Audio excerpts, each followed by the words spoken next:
Safe exit নিয়ে নানান কথাবার্তা হচ্ছে। তা আমরা উপদেষ্টারা খুব নিশ্চিতভাবে জানি আমাদের কারো কোনো সেফ এক্সিটের প্রয়োজন নাই। তবে বাংলাদেশের জাতি হিসাবে আমাদের সেফ এক্সিটের প্রয়োজন আছে।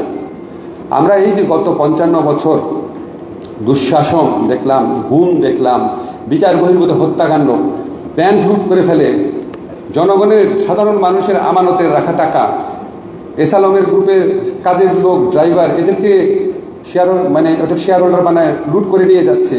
এরকম একটা ভয়াবহ, অসুস্থ। বাংলাদেশের একমাত্র স্মার্ট সিটি বসুন্ধরা এখন আরো নিরাপদ, আধুনিকতায় আরো এক ধাপ এগিয়ে। আত্মধ্বংসী রাষ্ট্র কাঠামো থেকে আমাদের সেফ এক্সিট প্রয়োজন এই জাতির, এবং এটার জন্য আমাদেরকে কিছু কিছু প্রতিষ্ঠানকে অত্যন্ত শক্তিশালীভাবে গড়ে তুলতে হবে। আমি মনে করি এর মধ্যে সবচেয়ে ইম্পর্টেন্ট হচ্ছে উচ্চ আদালত এবং সংসদীয় কমিটি, এবং এর সাথে সাথে আরও কিছু জবাবদিহি প্রতিষ্ঠানকে আমাদের অত্যন্ত শক্তভাবে দাঁড় করাতে হবে। তার মধ্যে সবচেয়ে উল্লেখযোগ্য হচ্ছে হিউম্যান রাইটস কমিশন।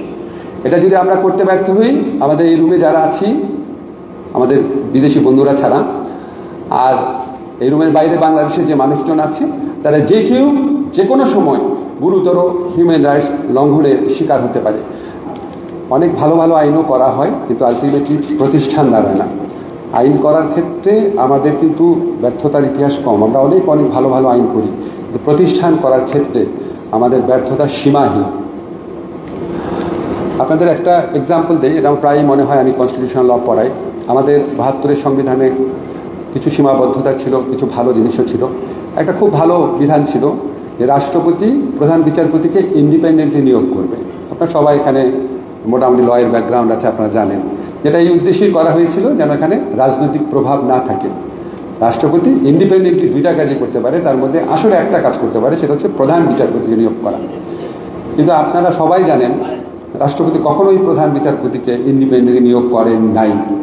প্রধানমন্ত্রীর ইচ্ছা অনুযায়ী বাংলাদেশে সবসময় প্রধান বিচারপতি নিয়োগ পেয়েছে, এবং আমরা এই ক্ষেত্রে এমন প্রধান বিচারপতিও পেয়েছি যারা মানবাধিকার লঙ্ঘনের ক্ষেত্রে নেতৃত্ব দিয়েছেন, বাংলাদেশের নির্বাচন ব্যবস্থা ধ্বংস করার ক্ষেত্রে নেতৃত্ব দিয়েছেন, বাংলাদেশের গণতন্ত্র ধ্বংস করার ক্ষেত্রে নেতৃত্ব দিয়েছেন, এবং যারা গুম, বিচার বহির্ভূত হত্যাকাণ্ড, এই সমস্ত নিজের চোখে দেখে সমস্ত কিছু উপেক্ষা করেছেন, এবং যেই সমস্ত বিচারক এই মানবাধিকারের লঙ্ঘনের পক্ষে সোচ্চার ভূমিকা রেখেছে, তাদের শাস্তি দানে ব্যর্থ হয়েছেন। আনফর্চুনেটলি এই ধরনের বিচারপতিদের কেউ কেউ এখনও আমাদের এখানে এখনও রয়ে গেছে।